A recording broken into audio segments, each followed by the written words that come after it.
Hey everyone, Wes here from Guides by Guides. Today we're going to talk about choosing the right pack for you.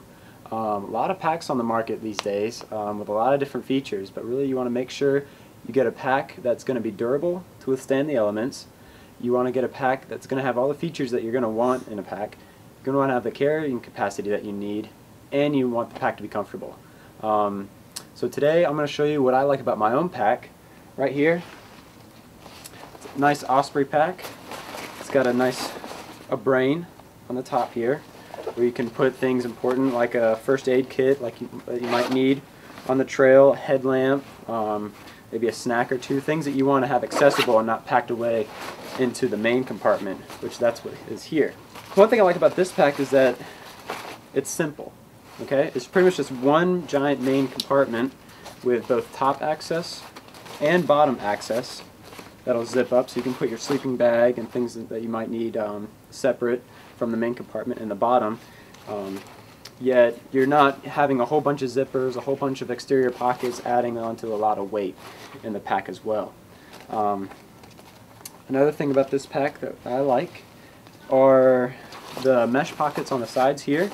There's one on this side and one on this side, and then one on the back. So exterior pockets are good for, say, packing layers that you might need while you're on the trail, like a rain layer or things like that. Or say if you're taking a stop and it's cold, you can pull out a fleece or a down jacket to put on.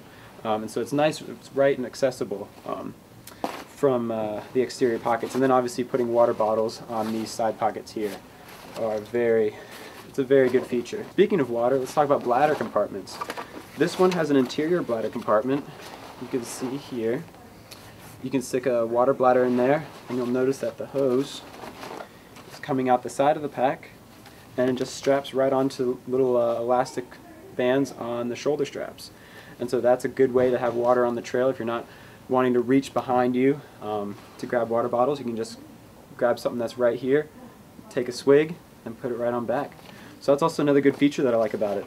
So let's talk about some of the components. The bottom, you've got your hip belt, and so that's going to be something that really you're going to have to try on yourself. There are a lot of different designs, and so it's really getting one that fits your body the way you want it to be. And so that's the hip belt. And then you've got your back panel here, and you'll notice that this has a little bit of a raised surface, which is really good for ventilation. You can imagine there being a lot of contact being on your back, and so if you can get something that'll vent well, you'll be a lot more comfortable. Then you have your shoulder straps here, and so you can there are a lot of different designs. I like ones with little elastic bands on them, because that way again you can put your water bladder hose in there, and just a lot of padding, you know, because there's going to be a lot of contact on your shoulders as well. Fitting your pack. So I'm going to go and put this one on. So shoulder straps, I'm going to buckle my hip belt here. And what I'm looking for with my hip belt is I want it to sit kind of right on my hips, okay? So that way you're putting a lot of the weight from the pack onto your hips and legs instead of on your shoulders. The shoulder straps really aren't meant to bear a lot of weight. Really, these are what's going to keep the pack from going backwards. It's going to keep the pack nice, tight to your back and attached to your upper body. And so you've got your hip belt, shoulder straps, and then you've got to have the sternum strap here. And what that does is that keeps your shoulder straps from moving around from either side, moving inward or outward randomly as you're walking through the backcountry. Some things I like to do with these is adjust them along the way. You know, say if my shoulders are getting tired, you know, I'm feeling a lot of pressure here, I can loosen this and put my shoulder straps out to the sides a little bit, putting some pressure on the outsides of my shoulders. Or if my hip's getting sore, I can loosen these a little bit and put a little bit more weight on my shoulders. There's nothing wrong with putting a little bit of weight on your shoulders, just knowing that the majority of the weight, you're going to be most comfortable if a lot of it's on your hip. But what really the main point here is adjustability. There's a lot of adjustment points that can be made all from right here. I won't have to take the pack off while I'm wearing it to adjust where I'm feeling a lot of the load. As far as proper fit, we'll get back to proper fit. Hip belt right on your hips, shoulder straps coming right over the tops of your shoulders, and then you have this area here as a shoulder strap wraps over your shoulder and attaches to the back panel of the pack. Sometimes you may see packs that have a little bit of a gap here. This is what you don't want. You don't want to have any sort of distance in between the shoulder strap and your shoulder.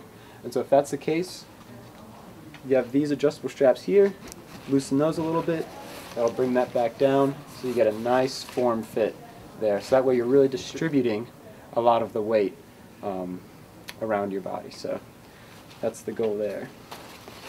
The backpack is going to be really your most important piece of gear. This is going to be something that's going to be carrying all of your gear while you're out in the backcountry.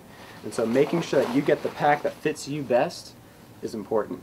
A lot of different brands out there, a lot of different models, different styles of hip pads, back panels, different technologies of load bearing.